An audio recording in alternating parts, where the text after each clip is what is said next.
All right, so the iPhone 14 is about to drop. And what that means for us flippers, here comes a brand new busy season where buying and selling phones is the most profitable. Whether it's selling their old phone to try to get the new one or just finding a gift for their kid. After the new iPhone drops, bro, the market just goes crazy. And today, I'm gonna show you how you can get in, make some money, and successfully flip iPhones. Ultimately, you don't necessarily need a whole lot of money to start. You can start with as little as $100. But we're gonna talk about that a little bit more. But first, I wanna talk to you about like some real startup costs, right? More than $100. Because realistically, you're gonna need about $100, $500 to purchase your first device. You might need an emergency fund of about $200 just in case anything goes wrong. You need to buy parts. And if you really want to dig deep and really make some money with this and do the buy, sell, and repair route, then you're gonna need tools, you're gonna need parts to fix these phones. All right, now let's talk about how to find phones, right? Because that's the meat of this. This is the whole part that makes this either hard or easy for most people. Before I jump into that though, I want to tell you this. If a listing does not have the IMEID number, the EIN number, ever identification number that devices has, then bro, you do not want to even continue to look at that listing. All right, so now that that's off the way, I'm gonna tell you one of the best ways that I was able to get good price devices, and that's lowballing people on marketplace. Now the way that that works is it's a numbers game. Ultimately, the more people you ask, the better chance you have of somebody selling you a device for less than market value, because that's the whole game, right? And so what's gonna happen is that you're gonna find people, like I said earlier, who trying to get the new phone, who are just trying to, you know, put something with their down payment to get the new iPhone. You're gonna meet people who need to sell their phone because of maybe an emergency in their life. You'll kind of pick up on that language when you see people like listing and you're looking on Facebook Marketplace and you're like, hey, need gone. When you see things like need gone ASAP, you'll start to pick up that those are the type of people that you're looking for. And let me be clear about this, because in another video, somebody commented that was taking advantage of people, and it's not, bro. Here's the reality. I think we've all, especially if you've lived enough life, if you're of a certain age, we've all been in a position where we needed to, maybe we had an emergency and we needed to sell something that has value or whatnot. And so the reality is that the people that are successful flippers, the people that are profiting doing this, if you don't do it, then they'll do it, right? So, you know, you're not taking advantage of anyone. You're not stealing from them. You are giving them money for what they, you know, for what they want. You're just asking them to take a little bit lower than what they're asking for, especially if they are asking for market value. Now, here's a pro tip when it comes to that, and I preach this a lot. Being able to meet up ASAP, being able to like cash out right then, will really give you a leg up in negotiations, especially when you're on marketplace. You know, if let's say I'm trying to sell this microphone, right, and I want $100 for it, right? But you tell me, and I need to get it going. I need the money for whatever. And you tell me, hey bro, I'll give you 75 for it and I can be there in 10 minutes. There's a chance that I might say, you know what? I've been dealing with people all day on marketplace. I've been frustrated with people flaking that I was supposed to meet up with. So you know what? I'm gonna take this $75. So being able to kind of move fast on things like that is really gonna help you out. Outside of that, you're gonna take that same exact sauce and you're gonna do that on OfferUp, Craigslist, all the different type of buying and selling platforms, right? Because ultimately, like I said, it's a numbers game, right? And out of 10 people, even if you get one person, that still should be worth it for you, right? So that's definitely one of the ways, but that's not the only way. A lot of the times I used to score devices on eBay. Right now on eBay, I'm gonna tell you like this: auctions are gonna be your best friend. And how you enter an auction on eBay is simple, right? You search for a product, right? It could be anything. You search for the iPhone 12. At the top, especially if you're on a PC, you're gonna see where it says auction, right? You're gonna hit auction, and then what you're gonna do is filter by ending soonest, right? Because ultimately you can enter an auction that's 7 days out, but it don't start getting good until the last hour or the last 30 minutes, right? So you're looking to jump in on bids that are ending soonest, right? And so you go into the auction knowing that I can only pay this much for the device, and you know to stop there. But I've snuck in and won a lot of auctions at the last minute, seeing that wow, you know, this is kind of low. I can get in here and still make some profit, right? So eBay auctions is definitely one of the best ways to do that. Also, there's a thing called lots, LOTS, right? And that's the closest to wholesale that you're gonna get in the United States of America. Because what a lot is just a bundle, like a group of something, right? There's lots of video games, action figures, Hot Wheel cars, but they actually sell lots of iPhones on on eBay. But ultimately, you check out these lots, right? And a good lister, a good seller is gonna list the IMEID number of each device, gonna tell you what's wrong or right with each and every single one of those devices. So if it's worth your while, buying lots could really help you start like your phone reselling business. I remember I bought a lot of devices, and this was a couple years ago, back to where the iPhone 6 was still had value out here, right? So I think I got them each for about like $35. It was a lot of 4, and I got them each for about $35, and I was able to turn around and sell each of them.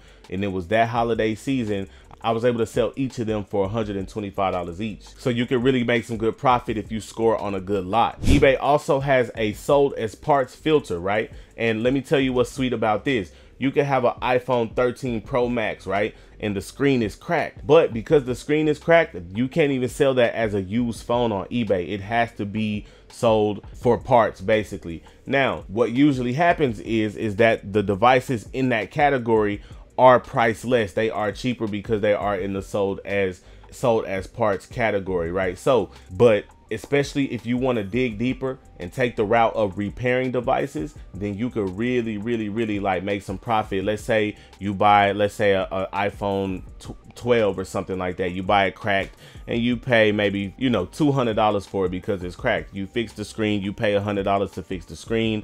That's $300 that you spent, and you turn around and sell it for $5 or $6. You can up your profit margins if you do it like that as well. Now, if you want to get more advanced, bro, you can become one of those cash for phones type service. Now, how that works is simply like this. I'm sure you've seen them a lot, bro. Like, I know on Facebook Marketplace, they actually made it to where you can't really list those type of listings anymore.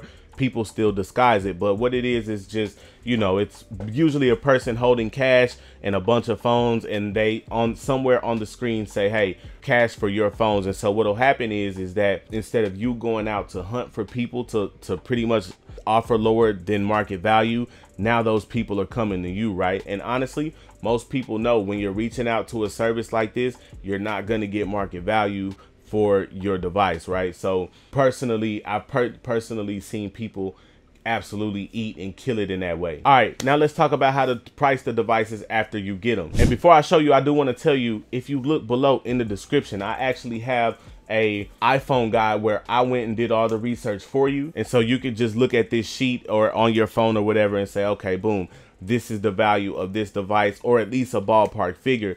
So if you don't want to check that out, then I'm gonna still give you the sauce, bro, on how you can do it yourself. Let's say it's the iPhone 11, right? You go search the iPhone 11 on eBay, right? You're gonna see it listed for a certain price, but that's not how you tell the value. What you're gonna do is you're gonna go in your filters and then you're gonna hit sold, right? Once you see what it's selling for, that's how you're gonna determine how much this device is actually worth, right? So you'll see a pair of shoes on eBay, and everybody's got them listed at 100, but then when you filter sold, you'll see that they're actually selling for about 75, right? That'll kind of let you know that, okay, this is 75 is a more accurate depiction of what this item is worth versus what they're just sitting on virtual shelves for, if that makes sense. All right, now let's talk about profits, because like I said earlier, depending on what phones you get, I'm gonna just keep it real with you. At this point, iPhone 7 and 8s, those are now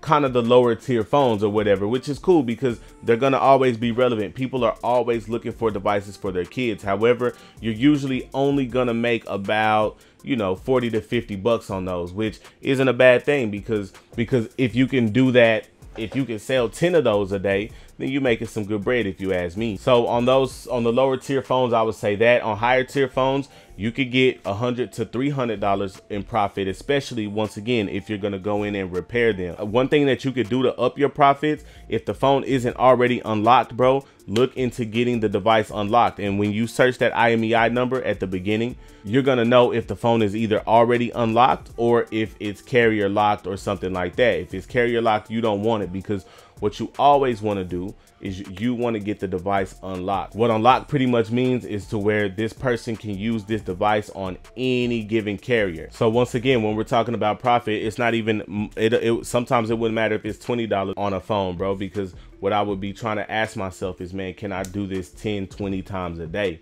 You see what I mean? So that's always, never ever, I'ma always preach to you, bro. Don't ever get discouraged by the amount of profit, and think about how many times you can make that profit. All right, now I'm gonna briefly go over how to sell them, right? Because it's easy. It's exactly where you bought them. And a lot of people are gonna, I know I was asked before, like, I kind of have anxiety about selling on the same platform. What if the person that I bought it from looks and sees that I'm selling it for more? Ultimately, this is what it is. There's two variables that stopped the person that you bought it from selling it to the person that you're selling it to. Two factors. The number one factor is this: patience, right? A lot of the times, the only type of people that would be able to say that is if somebody who, you know, kind of needed the money. Those are the only type of people that would really say that, right? Those would be the only type of people that would be concerned with that. So patience, right? You, like, that person didn't have the patience to talk to everyone that you talked to get stood up as many times as you did, or even to just be patient and hold out for the value of what they have, right? So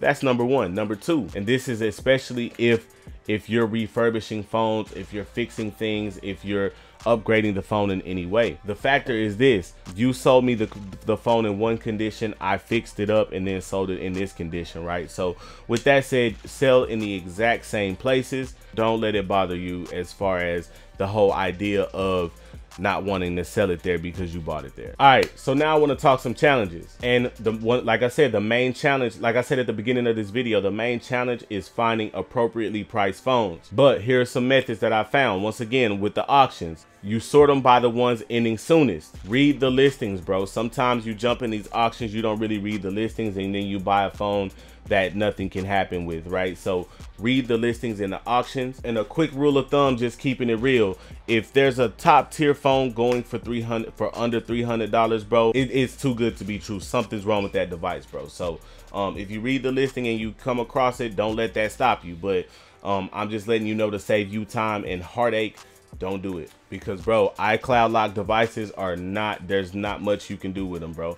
And I'm telling you, it hurts. Right, now, a lot of people also have anxiety, and I did too, have anxiety about lowballing people on Facebook, bro. This is easy. This is how it goes, right?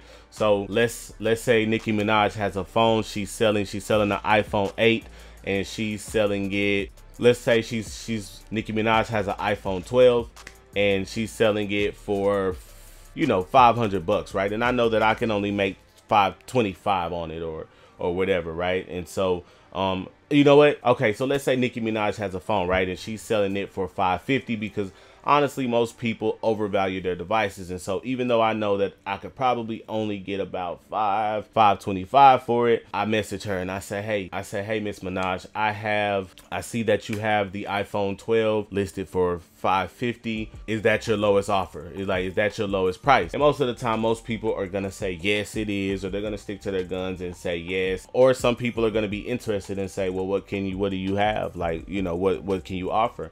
And you knowing that you can only get about $500 for it, what I would do first is I would go, boom, hey, I have $450 right now, and I'll come to you. And you know, the best thing she could say is yes or no. So if she bites on that, then I'm giving myself about $75 profit on that device. If she don't, then hey, it's on to the next person. You see what I mean? It's simply just a numbers game. Also, another challenge is gonna be pricing phones that aren't moving, right? So really just one thing that's wrong. If you have a device that you feel like you have at market, you have it at market, and it's not moving, that means wherever you are in your market, it's priced a little too high. So what I would do is I would say, boom, go down $25. Like the first half of the day, I'll go down 25, and then I'll go down 25 more, right? Still give yourself room for profit or even break even, but just to see, you know, how much conversation you have, because just because you have the phone listed at lower doesn't mean you have to sell it. That's just to gauge how much conversation you get. And let's say that don't work, you can still sell it on eBay, even if you got to sell it as parts, or even if you know what I mean, just got to do an auction to get some of your money back, bro. Like there's always a way out, even if you have to take a tinier L than what you could have taken. Boom. Safety is another thing, right? Always meet inside of a public place. I love McDonald's, I love Starbucks as meeting up places. It's public, it's well lit. If you try something in there, you're gonna be noticed, you're gonna be on camera. So always meet in a safe place. I know people personally who have had devices stolen from them in shady meetup spots at a gas station and stuff like that. Like, I personally wouldn't do that, especially when you're dealing with high-end items like devices, sneakers, all that kind of stuff, right? So always meet inside of a Starbucks, inside of a restaurant, inside of somewhere. Just, you know, just be comfortable, right? So I have a video where I go more into depth on how to find iPhones. If you're interested in that, meet me over in that video, man. Rico Gang, I love y'all, man. Let's get it.